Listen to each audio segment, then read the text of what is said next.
Enfin, la Cour constitutionnelle rejette la requête introduite par le candidat président Seth Kikouni contre Félix Antoine Tshisekedi Tshilombo et rejette également la requête introduite par le candidat président de la République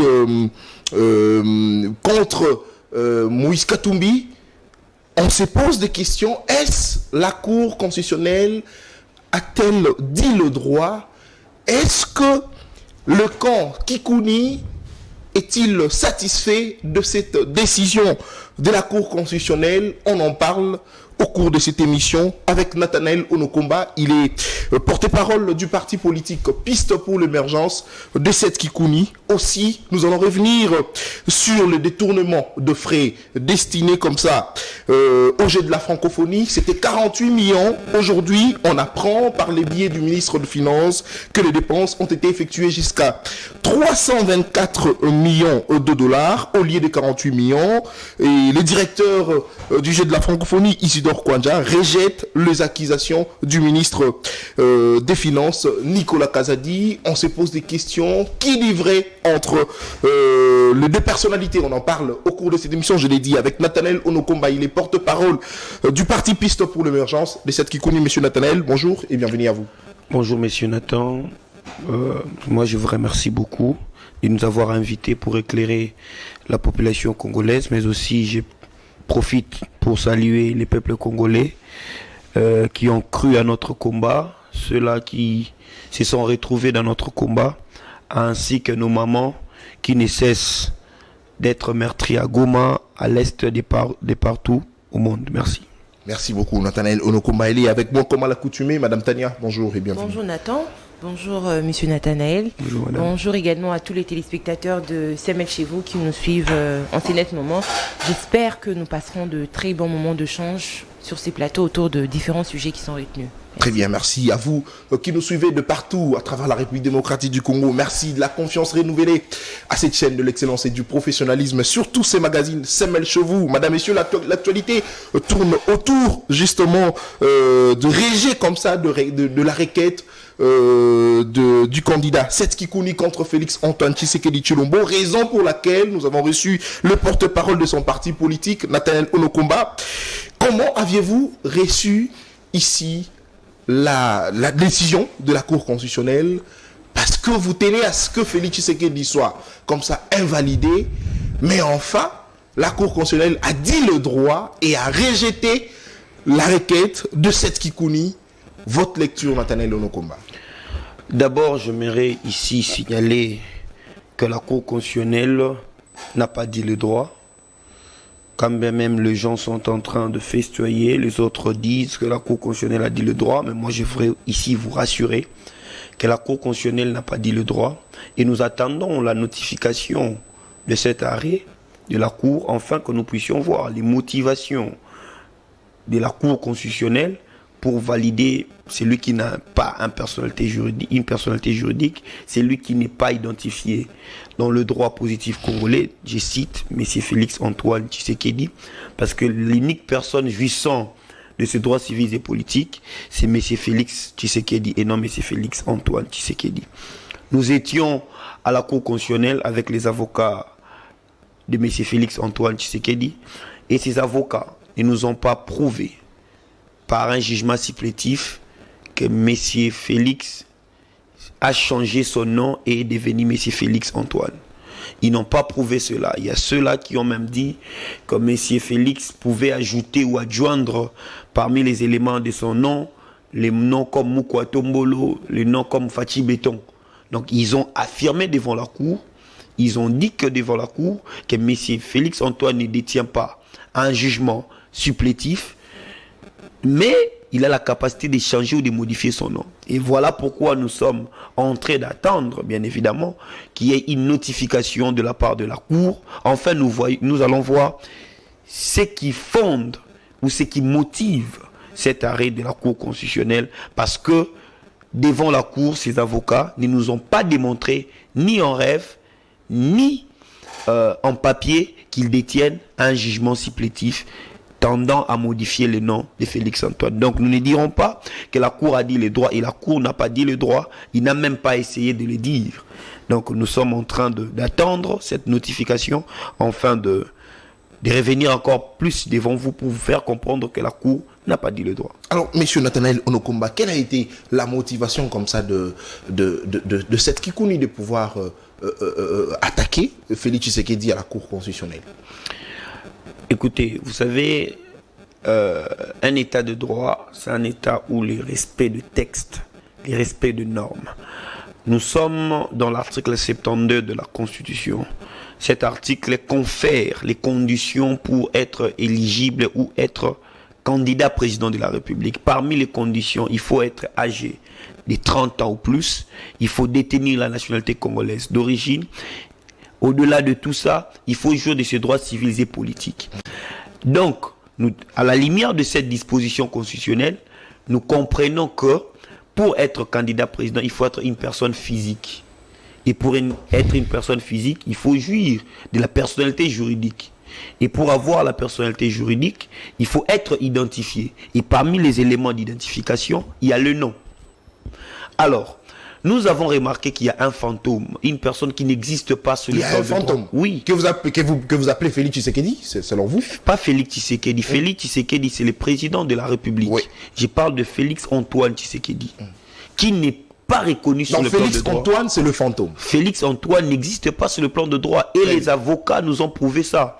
Parce que pour modifier un élément de ton nom, confère l'article 64 du Code de la famille, en vigueur à ce jour, dispose qu'il faut avoir un jugement supplétif. Mais ces avocats ont accepté devant la Cour constitutionnelle qu'ils n'ont pas un jugement supplétif.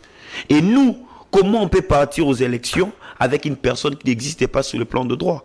Raison pour laquelle, parce que l'article 27 de la loi électorale nous donne la capacité de contester face à de telles pratiques, voilà pourquoi nous sommes allés devant la Cour constitutionnelle.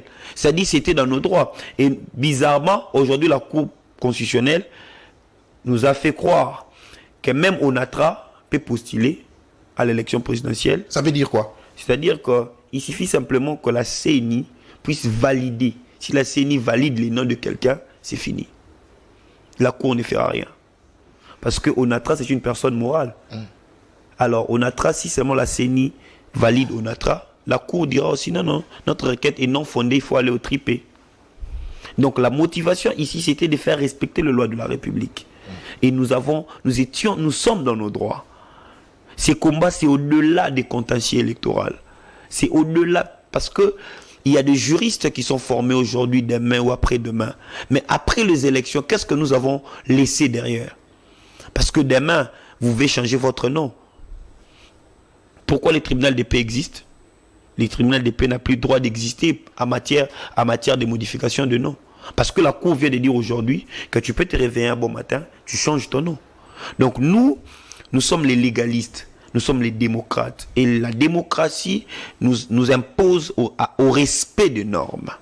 Donc voilà un peu, nous sommes tellement déçus de voir qu'aujourd'hui, nous avons sacrifié plus de 10 000 étudiants de la faculté de droit. Alors, mais Nathanaël, vous dites que vous êtes tellement déçu. Lorsque la Cour dit que votre requête est recevable, mais non fondée, ça signifie que sur le plan du fond, sur le fond de votre requête, il y a eu un problème. Vous n'avez pas pu prouver à suffisance que Tshisekedi, Félix Tshisekedi Tshilombo est différent de Félix Antoine Tshisekedi Tshilombo. Vous n'avez pas pu prouver, raison pour laquelle la Cour déclare votre requête recevable mais non fondée. Écoutez un peu. Vous savez, quand la Cour dit notre requête est non fondée, je vais vous donner d'abord comment est-ce que nous avons fondé notre requête. Allez-y. J'ai l'arrêt RCE 001/PR ainsi que l'arrêt RCE 002/PR de 2019 proclamant M. Félix Tshisekedi Tshilombo comme président de la République. Il prête serment comme Tshisekedi Tshilombo Félix. Les 25, il signe sa première ordonnance. Et cette ordonnance nommait messieurs Caméré comme directeur de cabinet. Et la personne qui signe cette ordonnance, c'est Messier Félix Antoine. Là où le problème s'avère. Vous savez, le droit, ce n'est pas l'oral. Le droit, c'est l'écrit. Parce que le principe du droit administratif, c'est l'écriture. Alors, nous avons remarqué que la Cour n'a pas investi Félix Antoine comme président, mais la Cour a investi Félix. Vous comprenez là où la nuance s'impose. Et alors, nous avons compris aussi que pour modifier un nom, parce qu'il s'avère que M. Félix peut modifier son nom. Alors, pour modifier son nom, nous devons voir l'article 56 du Code de la famille qui pose les principes d'immutabilité du nom. L'article reprend que le nom a un ou plusieurs éléments. Les éléments du nom sont le nom, le post-nom et le prénom. L'ordre de la déclaration ainsi que l'orthographe ne peut pas être modifié. Dans l'article 64 de cette même loi, il est écrit que pour modifier le nom, il faut avoir un jugement supplétif. Alors, si M. Tshisekedi Tshilombo Félix avait modifié son nom, il doit y avoir un jugement supplétif. Il doit y avoir un jugement supplétif. Et de ces faits-là, nous avons remarqué qu'il n'a pas un jugement supplétif. Nous sommes allés devant la Cour. La Cour devait demander aux avocats de M. Tshisekedi Tshilombo Félix Antoine de brandir ces jugements supplétifs. Mais la Cour leur a laissé plaider et les avocats ont dit ouvertement à la Cour qu'ils n'ont pas un jugement supplétif. D'ailleurs, il n'a pas besoin d'avoir un jugement supplétif pour ajouter un nom, un élément de son nom. Et ils ont dit même qu'ils peuvent ajouter Moukwatombolo et autres. Et sur ces faits-là, c'est sur ces dispositions que nous avons basé notre requête. Et aujourd'hui, la Cour se déclare que notre requête est recevable mais non fondée. Je me demande quelle est sa motivation. Parce que nous avons les arrêts de la Cour qui ne doivent subir aucun recours. Nous avons les dispositions légales qui ne doivent pas être torpillées. Et c'est sur ces bases-là. Mais ils nous ont amené la sociologie. Nous avons amené le droit. Mais fort malheureusement, la Cour s'est décidée de donner raison à ceux qui ont apporté la sociologie en lieu et place de donner raison à ceux qui ont apporté le droit. Alors, vous avez introduit votre requête. La Haute Cour a décidé que c'était recevable, mais non fondé. Et c'est une décision, on va dire, qui vous choque un peu. Est-ce que là, vous dites que la loi n'a pas été dite, c'est parce que vous avez peur de Tshisekedi comme concurrent à la présidentielle de 2023? Vous savez, cette question, je l'ai déjà répondu plus d'une fois. J'ai toujours dit, M. Félix Tshisekedi n'a jamais travaillé. Mais c'est Félix Antoine Tshisekedi qui travaille. Et c'était une erreur. Voire même un coup d'État au sommet de l'État, un coup d'État inconstitutionnel. On n'a pas peur du candidat Tshisekedi Tshilombo Félix parce qu'on va lui opposer à son bilan. Nous n'avons pas peur de lui, mais nous voulons que le loi de la République... Vous ne voulez pas accepter la décision de la Cour. Vous ne voulez pas l'accepter, en fait, parce que la Cour, c'est l'organe habilité. Comme ça, il a tranché, il a dit que la loi a été dite et qu'il n'y a pas de raison d'invalider la candidature de l'actuel président qui est candidat à la présidentielle de 2023. Quand vous lisez l'article 150, alinéa 2 de la Constitution dispose que les juges sont soumis à l'autorité de la loi. Et nous avons apporté les arguments juridiques assez fondants sur les bases légales. Nous leur avons donné toutes les dispositions. Mais fort malheureusement, le droit devait être rendu à ces référents aux dispositions. Mais nous sommes étonnés de voir que la justice constitutionnelle s'est penchée du côté de la sociologie au lieu de se pencher du côté du droit. Je vous ai dit ici, les avocats de M. Tshisekedi Tshilombo Félix Antoine n'ont pas prouvé les jugements supplétifs. Mais ils ont gagné. Alors que nous avons tous les arguments, voire même des dispositions, voire même des preuves. Mais la justice constitutionnelle ne nous a pas donné raison. Nous, ici, le problème, c'est que si cette justice constitutionnelle n'est pas à mesure de trancher des petits problèmes... Vous pensez que la justice est impartiale? Mais nous ne pensons pas, nous affirmons, parce que nous avons toutes nos preuves. Normalement, M. Tshisekedi Tshilombo Félix Antoine devrait être invalidé, parce qu'il n'est pas invalidé. Et que nous avons des preuves. Nous avons apporté des dispositions. Si c'était... Vous savez, en 2018, il n'y avait pas un seul candidat ayant un prénom composé. Il y avait Sylvain Maurice Macheke, il y avait Marie-Josée Ifoku. Mais pourquoi les autres là, on n'a pas coupé leur prénom, on a simplement cité celui de Félix au lieu de dire Félix Antoine? C'est parce qu'il s'appelait Félix et non Félix Antoine. Et nous avons apporté ces preuves. Les procureurs généraux, après la Cour constitutionnelle, a manqué d'arguments lors de son avis. Il a dit que notre requête devait être frappée de la forclusion du délai. Alors que nous avons déposé avant Noël Tchani. Donc dès là, vous allez comprendre que l'organe de la loi avait déjà un problème. Et nous avons compris aujourd'hui que la Cour n'a pas rendu justice. La Cour s'est comportée en sociologue. Et nous, je l'ai dit d'ailleurs autrefois, que ce que nous avons fait, c'est le test pour démontrer à la face du monde si cette Cour mérite notre confiance ou pas. Alors justement, cette question, quelle position auriez-vous maintenant après la réponse de la Cour concernant votre requête? Une réponse qui ne vous satisfait pas du tout. Alors votre position serait laquelle maintenant face à la Cour constitutionnelle? C'est la méfiance. Nous sommes très méfiants de cette Cour. Très méfiants de cette Cour. Parce que nous avons aujourd'hui compris que si simplement vous voulez faire respecter les lois de la République, on vous brandit les discours tels que vous cherchez des buzz, on vous brandit des discours tels que vous êtes impopulaire, on vous brandit des discours tels que vous voulez être connu simplement parce que quelqu'un a fauté et que vous voulez que les lois de la République soient respectées, on vous colle tout ça. Et aujourd'hui, nous avons amené à la Cour une nourriture tellement délicieuse qu'elle devait manger. Et la Cour nous dit, non, je suis en gêne, je ne peux pas manger, parce que ça, ce n'est pas bien, je risque de brûler la ville. Pas bien préparé. Pas bien préparé, mais je risque de brûler la ville. Ok. Alors, vous pensez que la Cour n'a pas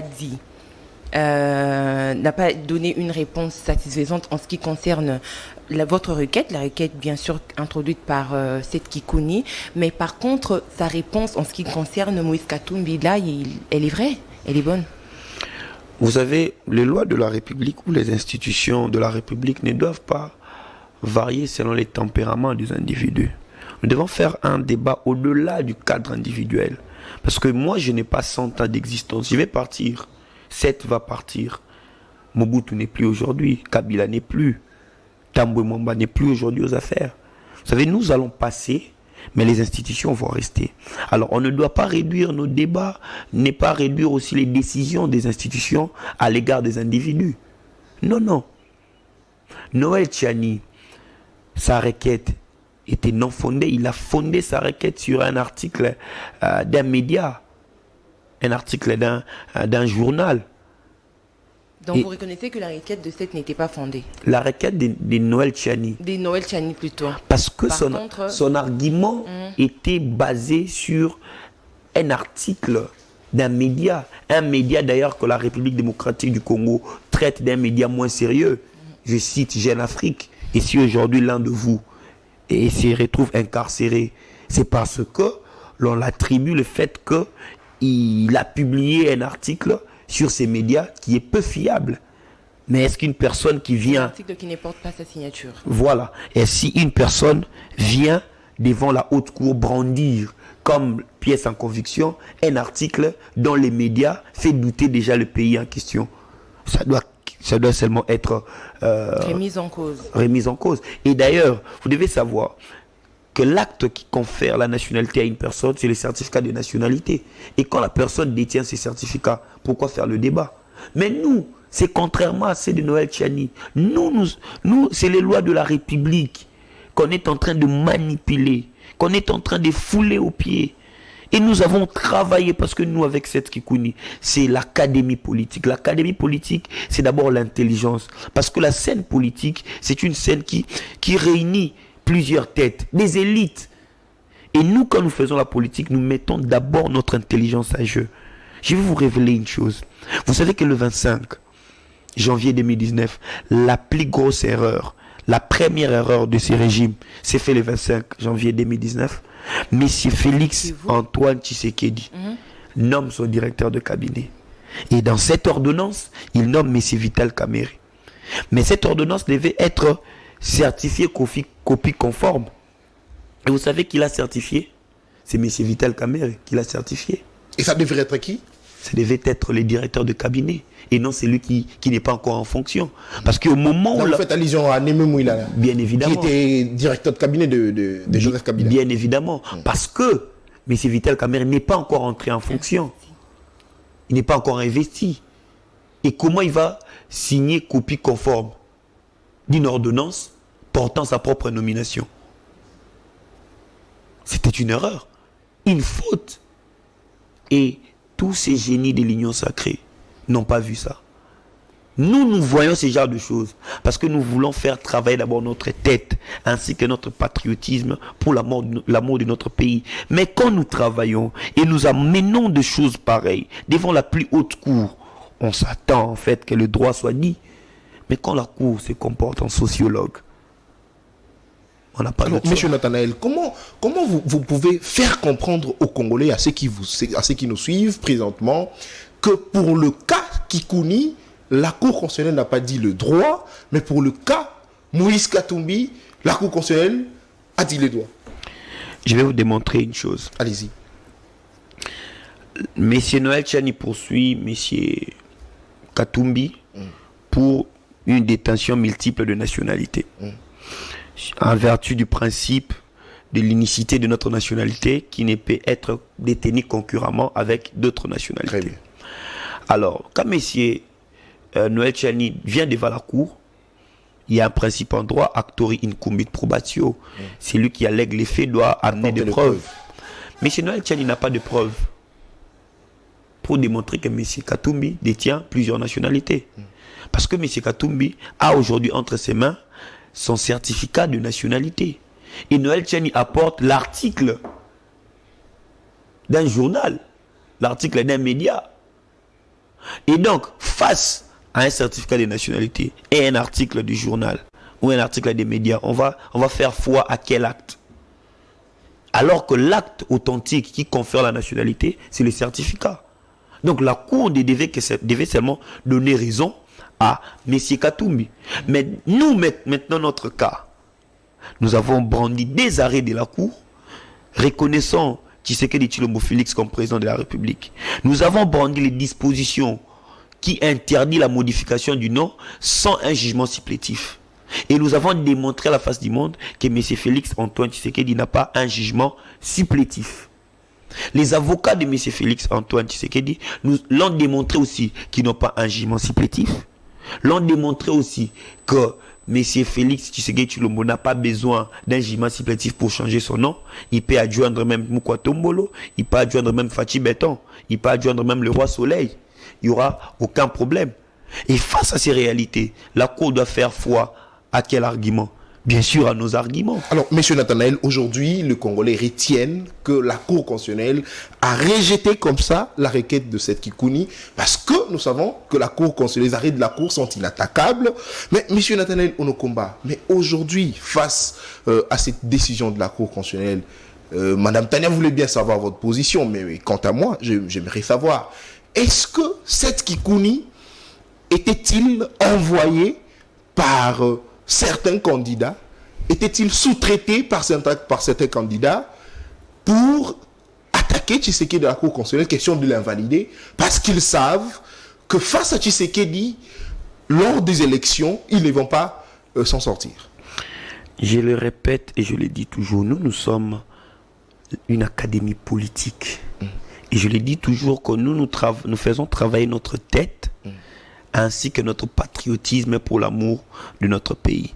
Si la Cour ne s'est pas décidée, c'est parce que la Cour ne peut jamais attaquer l'ordonnance portant sa propre nomination.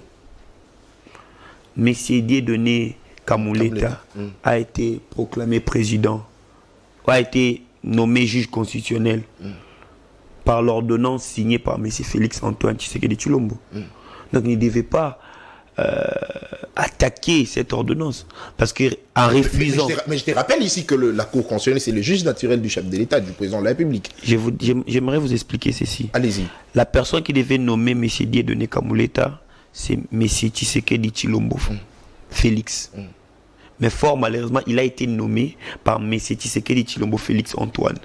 Et nous avons C'est deux attaqué, personnes différentes. M. Félix Tshisekedi Tshilombo Antoine, vous comprenez, devant la Cour constitutionnelle. Et M. Dieudonné Kamuleta, comme président de la Cour, ne peut en aucun cas dire que c'est une autre personne, parce qu'une fois qu'il dit que c'est une autre personne, une fois qu'il dit le droit, donc il reconnaît qu'il est là par un acte fait par une personne qui n'a pas qualité. Je ne sais pas si je me fais comprendre. C'est-à-dire la personne qui l'a nommé, aujourd'hui, même la personne qui a nommé ces gouvernements aujourd'hui, ce n'est pas la personne qui devait nommer en réalité ces gouvernements. Même Samalou Kondé, aujourd'hui Premier ministre, l'ordonnance portant sa nomination ne devait pas être signée par la personne qui l'a signée. Donc, ça veut dire Félix Antoine. Félix Antoine. Ça devrait être Félix. Donc, si la Cour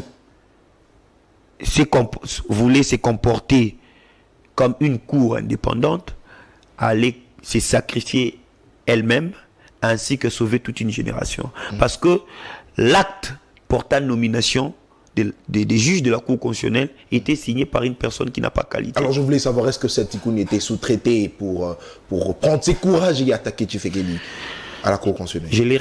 Je le répète et je ne cesserai de le dire. Nous sommes une académie politique. Vous êtes une académie politique, mais ça c'est limite qui est sur ce plateau. Les Congolais n'en connaissent pas, ne connaissent même pas où se trouve votre siège, le siège du parti politique PIST.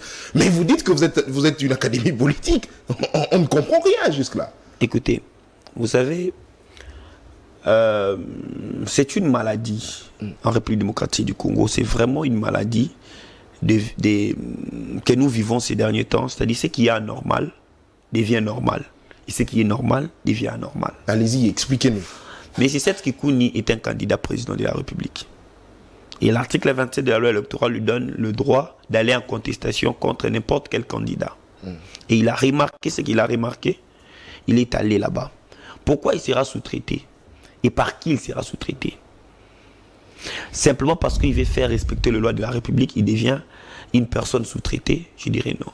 La preuve en est que notre requête a été introduite avant celle de Noël Tchani. Si nous étions sous-traités, normalement on devait attendre que Noël Tchani dépose. D'ailleurs, l'on a sous-traité Noël Tchani pour que Noël Tchani vienne déposer sa requête, afin que l'on rende cette décision comme ça, pour que ça mette à l'aise tout le peuple congolais. Parce que si Noël Tchani n'avait pas déposé, la Cour allait être dans un problème, les juges allaient être braqués sur elle. Et pour éviter ça, mettons l'équilibre, pourchassons aussi Katumbi, et de ces faits-là, quand on va rendre un jugement, un arrêt, l'on dira, on a dit le droit. Cette Kikouni, en aucun cas, n'a été et ne sera sous-traité par qui que ce soit. Parce que nous avons une vision politique, nous avons des ambitions politiques, nous avons un programme. Et si je dois vous rappeler, nous avons notre siège, un plus grand siège d'ailleurs, qui n'est pas connu. À Lantsélé. Une grande parcelle et beaucoup de gens viennent là-bas. Nous ne faisons pas une politique. Alors, c'est connu peut-être par 5-10 personnes, hormis les membres du parti. Attendez un peu, nous ne faisons pas une politique de caméra. Nous ne faisons pas une politique de caméra, une politique de matu-vu. Nous sommes en train de convaincre le cœur. Depuis 2018, vous m'avez connu? Non. Vous êtes connu qu'aujourd'hui? Non, vous ne m'avez pas connu. Mais depuis tout ce temps, j'étais avec Seth. Vous ne m'avez pas connu. C'est-à-dire que nous travaillons pour changer l'homme congolais en particulier. Donc on ne peut pas se permettre le droit de vous appeler en meeting, filmer. Quand on filme là, c'est pour qui? C'est pour que les gens de l'extérieur voient. Mais si on ne convainc pas les cœurs, aujourd'hui nous sommes un grand réseau, je l'ai dit, que personne n'est au courant sur le plan médiatique. Aujourd'hui, si M. Tshisekedi Kikouni lance un message que nous aurons meeting ici à Sainte-Thérèse, nous ferons un plein. On en a besoin, on veut voir comment il va réunir le Congo. Je l'ai dit, nous sommes en train d'apporter des nouvelles donnes. Et nous n'allons pas faire la politique comme toutes les personnes qui nous ont précédés. Nous faisons la politique à notre manière. Je vais vous donner un exemple. Nous avons un réseau PIST, jeunes entrepreneurs, que nous appelons PIFO. Ces réseaux financent les projets des jeunes entrepreneurs. M'as-tu déjà vu venir à la télé parler de ça?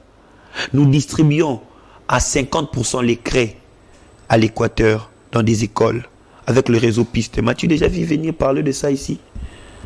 Nous avons des fumeurs. Mais quand même, ce que fait un candidat président de la République doit être connu par les Congolais. Parce que comment on va le voter? Les problèmes. Comment on pourrait savoir qu'il est en train de poser tel acte dans tel coin? Les problèmes maintenant, c'est ça.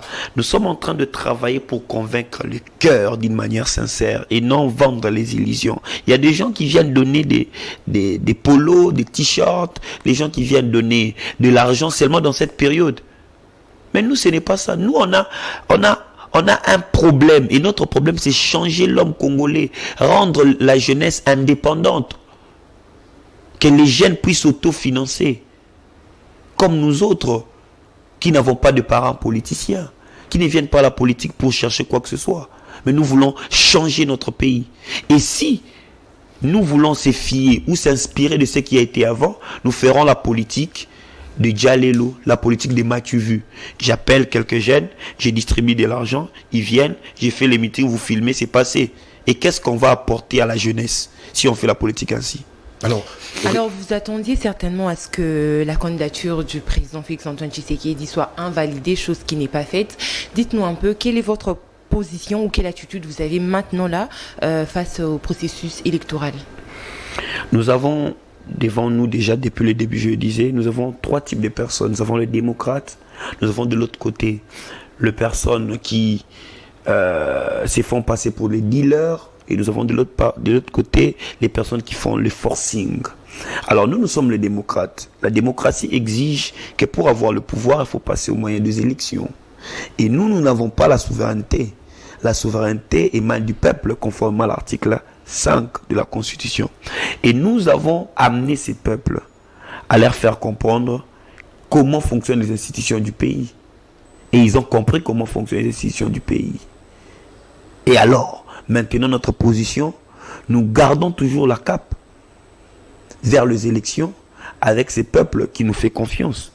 Voilà pourquoi nous avons d'ailleurs même fait appel à la candidature commune pour ne pas donner l'occasion à messieurs Tshisekedi Tshilombo, Félix, aujourd'hui qui est Félix Antoine, de prendre la volonté du peuple par force. Non. Raison pour laquelle nous n'allons pas donner occasion à ces pouvoirs en place de tricher les élections.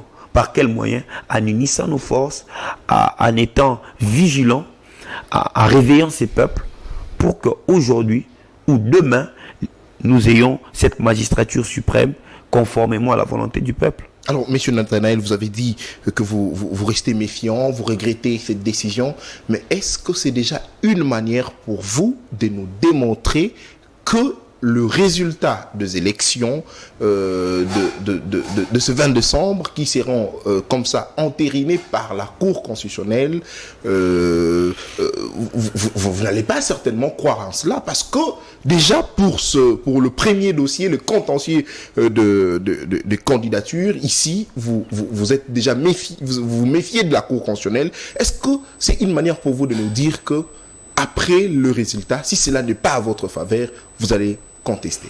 Mais écoutez, la Cour constitutionnelle tire son pouvoir du pouvoir constituant originaire. C'est le peuple qui investit la Cour constitutionnelle par l'entremise du pouvoir constituant. Parce que vous devez savoir que le pouvoir constituant originaire a toujours été souverain.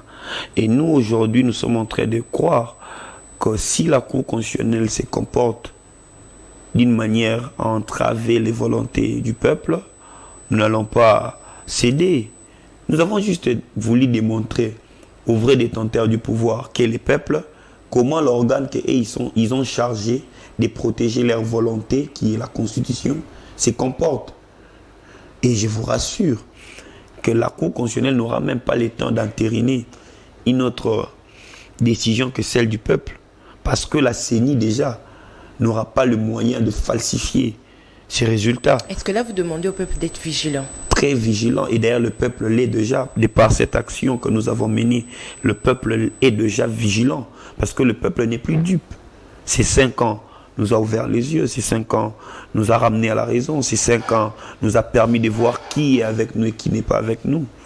Et c'est dans cette logique-là de choses que nous allons y travailler, raison pour laquelle nous avons lancé cet appel de la candidature commune, pour que nous soyons tous vigilants vers une même direction, afin de ne pas donner l'occasion.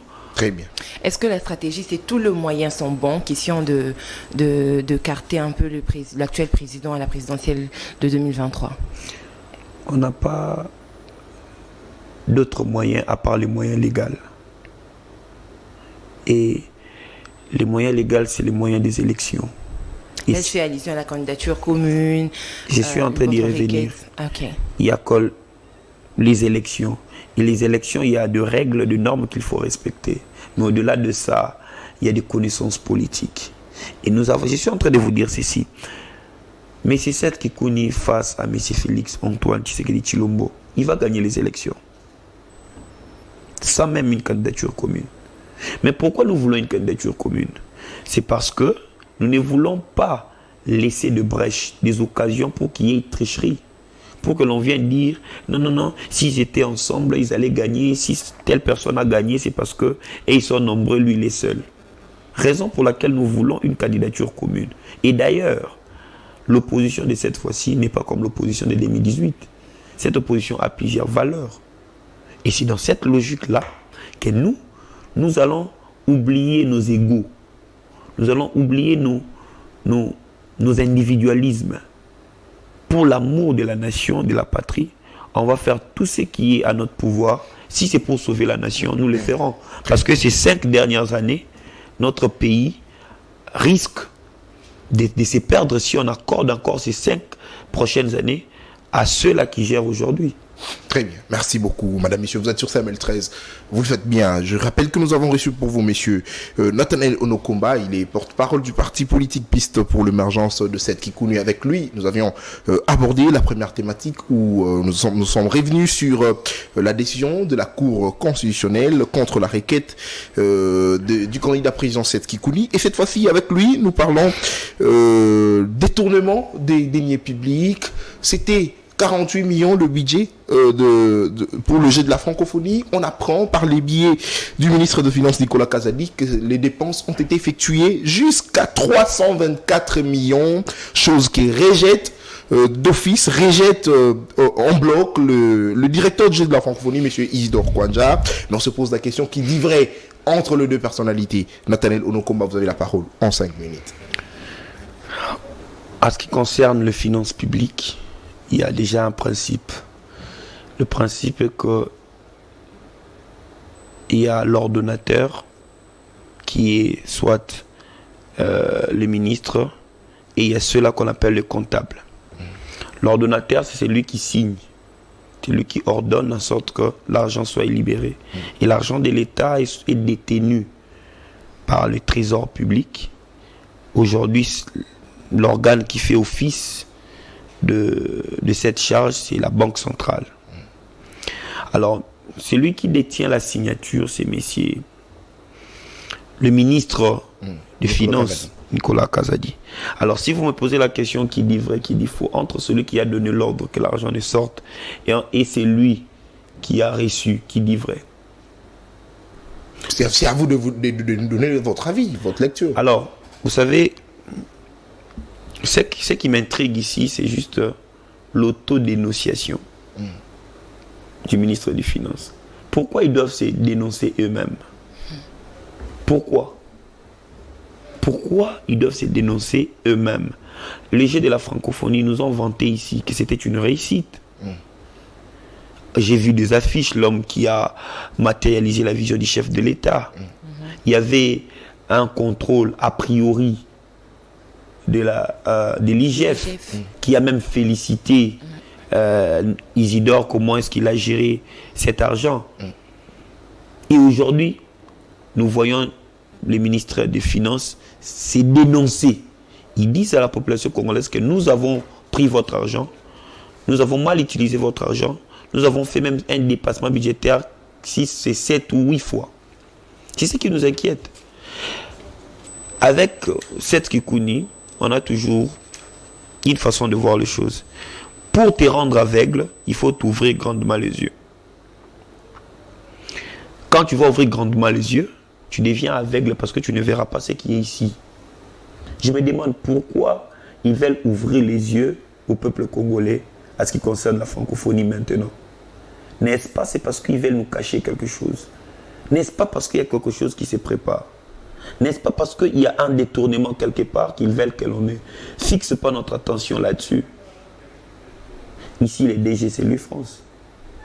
Et je me demande, entre toi, messieurs Nathan, excusez-moi de vous tutoyer. Non, sentez-vous à l'aise. Et messieurs, lui, France Couzé, qui ça? Qui gère cette chaîne?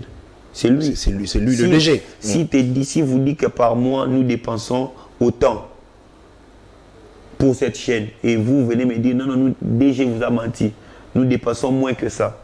Qui dit la vérité? C'est le DG. Aujourd'hui, Noël est Nicolas Kazadi. C'est lui l'ordonnateur du trésor public. Et moi, je me dis, Bazo Fundana, pourquoi? Parce que Isidore exécute simplement ce qui vient de Nicolas Kazadi. Et Nicolas Kazadi, il est le ministre. C'est prévu 48 millions. Qui signait pour que l'argent sorte? Quand on a atteint 49 millions, il était où? Quand on a atteint 50 millions, il était où? Quand on a atteint 100 millions, parce que c'est lui qui signait. Quand on a atteint 150 millions, 200, 250, 300, 310, 320, 330, 340, 348, jusque-là, il était où? Donc même lorsqu'on a dépassé 1 million, il n'a rien dit. Il a attendu non simplement même 100 millions, mais jusqu'on a atteint 300. Il était où? Pendant qu'on l'a amené, on a dit, j'ai dit la francophonie, tu es ministre. Bon, il nous a fait savoir que c'est le directeur qui était en train d'ordonner les dépenses. Non. Je vous ai toujours dit, nous sommes une académie politique. Et c'est pas pour rien que moi, je me dis qu'il est maintenant temps que la jeunesse puisse se prendre en charge. Vous savez, les études que nous faisons, ce n'est pas pour mettre ça dans les placards, mais c'est pour pratiquer ça. Les ministres Nicolas Kazadi, quand les gens ne sont pas payés de part et d'autre, ils accusent qui? Nicolas Kazadi, non. Pourquoi il dit, il ne libère pas? Parce que c'est lui qui détient la signature. Le directeur Isidore Kouanja l'a d'ailleurs dit, si simplement aujourd'hui il y a de retard de paiement pour le prestataire, c'est parce que le ministère de Finances n'a pas déboursé, n'a pas l'argent destiné comme ça à payer tout ce prestataire. On a vu même la mascotte qui était en train de manifester. Pourquoi? Parce qu'elle n'a pas été payée. Et maintenant vous voulez me dire que Nicolas Kazadi n'était au courant de rien? Non. Ce qui doivent nous inquiéter maintenant, c'est l'autodénonciation. Pourquoi il se dénonce? C'est ce qui nous devait nous préoccuper. Nicolas Kazadi est les poumons de ce régime. Mais pourquoi il se dénonce? Pourquoi il veut nous faire démontrer en suffisance qu'il y a eu des détournements? Pourquoi? J'ai toujours dit ça. Si quelqu'un veut te rendre aveugle, il doit t'ouvrir grandement les yeux. S'il nous ouvre les yeux à ce qui concerne l'argent de la francophonie, c'est qu'il y a plus grave. Il y a anguille sous roche. Parce que nous, on ne peut pas céder à ces manigances. Parce que Nicolas Kazadi, même lorsqu'il y a dépassement de 50 000, parce que 50 000 c'est beaucoup, 50 000 $, c'est lui qui doit signer. Quand il signait, il ne voyait pas qu'il y avait un dépassement. Arrêtons quand même, arrêtons de se comporter comme des petits-enfants. Nous ne sommes pas des petits-enfants. Alors le vrai problème là, c'est la gestion. Les vrais problèmes, je vous ai toujours dit, vous savez, ce n'est pas l'autodénonciation qui nous inquiète, mais c'est déjà un régime. C'est déjà leur manière de fonctionner. C'est comme ça que ce régime fonctionne. Ce régime nous a démontré, avec le projet 100 jours, autant de millions dépassés. Ce régime nous a démontré avec les projets Tchilé-Gelou, autant de millions. Ce régime nous a escroqués avec le RAM. On ne sait pas la nature. Ce régime, aujourd'hui, nous a escroqués avec les jeux de la francophonie. Ce régime nous a escroqué beaucoup de choses. Et leur manière de gérer, aujourd'hui, c'est vu à la face de tout le monde qu'ils ne gèrent pas pour le peuple, mais c'est pour eux-mêmes. Et le peuple doit être vigilant, comme nous le sommes aujourd'hui. Et de ne pas laisser ne serait-ce que 1% des chances à ces régimes. Donc ce régime, c'est qualifié que par des mauvaises gestions. Vous savez, moi je ne fais pas une politique avec la haine. Si j'aime une chose, c'est que ces régimes, le président Félix Antoine Tshisekedi a eu quand même le temps, de temps à autre, de discuter avec les jeunes. J'ai vu. Il a discuté avec les jeunes, il a parlé. Hier, il a discuté avec les entrepreneurs. Yeah, Alors, j'ai vu aussi que le président de la République a fait beaucoup de promesses pour le pays. Mais au-delà de ça, ce régime n'a pas su concrétiser tout ce que le président a promis. Les présidents aujourd'hui totalisent, ces régimes aujourd'hui totalisent 325 promesses. 325 promesses. 325 promesses. Et parmi ces promesses, il n'y a aucune promesse réalisée. Aucune. On ne gère pas un pays par une bonne volonté. On gère un pays avec le résultat pragmatique. Mais la gratuité de la maternité, c'était une promesse qui a été réalisée par Félix Tshisekedi. C'est le 325. Bon, écoutez, nous peuplerons ton sol et nous assirerons ta grandeur. Ça, c'est notre hymne national. Nous peuplerons ton sol et nous assirerons ta grandeur. Peupler le sol, c'est autoriser qu'il y ait la maternité gratuite. Mais assurer la grandeur, c'est bâtir les écoles. Assurer la grandeur, c'est construire des hôpitaux. Assurer la grandeur, c'est acheter les avions. Assurer la grandeur, c'est doter des identités à ces peuples. Assurer la grandeur, c'est assurer la vie sociale à ces peuples. Quand vous voulez que le peuple puisse se multiplier, sans toutefois assurer la grandeur de ces peuples qui se multiplient, vous détruisez encore ces peuples au-delà de ce qu'ils étaient déjà. Parce que tant mieux être moins pauvre qu'être surpeuplé en étant aussi pauvre. Vous voulez maintenant dire à un jeune qui a d'abord besoin de mettre au monde dans des conditions que nous vivons. Quand vous dites la maternité elle est gratuite, pour aller dans quelle école? Vous allez me brandir. Il y a la gratuité, non? Et des écoles qui sont construites dans le cadre du programme de développement à la base des 145 territoires. Combien d'écoles sont construites? Combien? Je vous donne, faisons avec vous un petit calcul. Rapidement. Combien d'écoles? Moi, je me permets de dire, en 5 ans, M. Tshisekedi a construit 2000 écoles. Je donne 2000. 2000 écoles. Je peux même ajouter, j'ai dit 3000. Même 5000 écoles. 5000 écoles. Alors, 5000 écoles. Kinshasa a combien de population? Nous sommes dans environ 18 millions. Plus de 18 millions. Près de 18 millions. Alors, admettons que dans chaque école, il y a quoi? Bon, pas parce que les écoles où moi je vois les gens nous montrer dans les images, il y a 6 salles, 5 salles ou 7 salles. Maintenant que dans une salle, il y a 50 élèves, j'ai même 100 élèves. 100 élèves. Dans chaque école, 100 élèves multipliés par 5000. Ça donne 500 000. Alors, si on doit rester là, regardez maintenant les 500 000 à l'impact de 18 millions simplement de Kinshasa. On n'a rien fait. On n'a rien fait. C'est-à-dire, voilà pourquoi je vous dis que notre politique, c'est différent. On ne peut jamais faire quelque chose pour que les gens puissent vous applaudir. Mais vous faites ça parce que vous voulez changer quelque chose. Aujourd'hui, les gens vont me dire, il y a PDL 45, il y a des écoles. Vous allez me dire, dans une province comme Kinshasa, vous construisez 5 écoles ou 10 écoles, 20 écoles en 5 ans, vous n'avez rien fait. La République démocratique du Congo a la capacité de construire 25 000 écoles par année. Par année, s'il vous plaît. 25 000 écoles. 25 000 écoles. Parce que nous sommes... Là, certainement, c'est dans le projet, dans le programme de gouvernance peut-être de cette Kikouni. Et on verra bien, on attend. Mais soyez-en rassurés, les 4, vous aurez déjà merci notre projet de société. Et je vous rassure que nous sommes ceux-là qui ne font pas la politique pour que les gens puissent nous applaudir. Nous faisons la politique pour que les gens constatent les changements. Merci. Et nous ne serons pas ceux-là qui vont vous promettre 8 avions. Et demain, moi-même, je détiens l'avion et vous n'avez rien.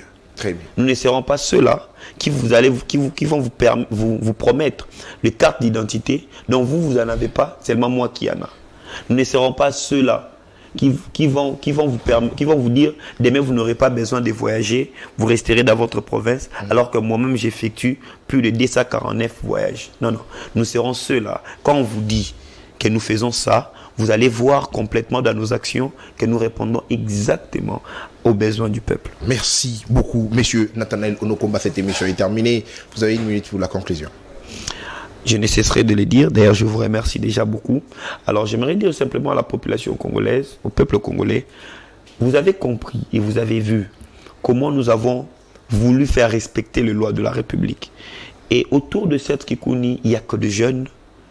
Et il fait confiance aux jeunes. Et les jeunes qui restent encore en train d'ignorer, en train de dire que la politique des vieux, on s'est fatigué, eh bien, cette Kikouni a ouvert ses bras pour toute cette jeunesse aujourd'hui, demain, pour un Congo fort et digne, en apportant de nouvelles donnes. Merci beaucoup, messieurs. Nathanaël Onokomba, je rappelle qu'il est porte-parole du parti politique Piste pour l'émergence de cette Kikouni. C'est ça, le rajeunissement de la classe politique, le rajeunissement même du Parlement. Ce n'est pas qu'il faut rester à la maison pour parler du rajeunissement. Il faudrait aller, il faudrait s'accrocher à ceux-là qui ont tendance déjà à monter, notamment ce jeune qui est sur ce plateau. Et c'est là faire en sorte que la République démocratique du Congo puisse aller de l'avant. Madame Tania, merci pour la co-présentation. Je te remercie, Nathan. Merci à M. Nathanaël d'avoir répondu à nos différentes préoccupations. Merci beaucoup. Très bien. À vous qui nous avez suivis, merci de la confiance renouvelée à ces magazines. On se retrouve demain pour le 3e numéro de la semaine de votre magazine Samuel Chevaux. D'ici là, portez-vous bien et bonne journée chez vous. Au revoir.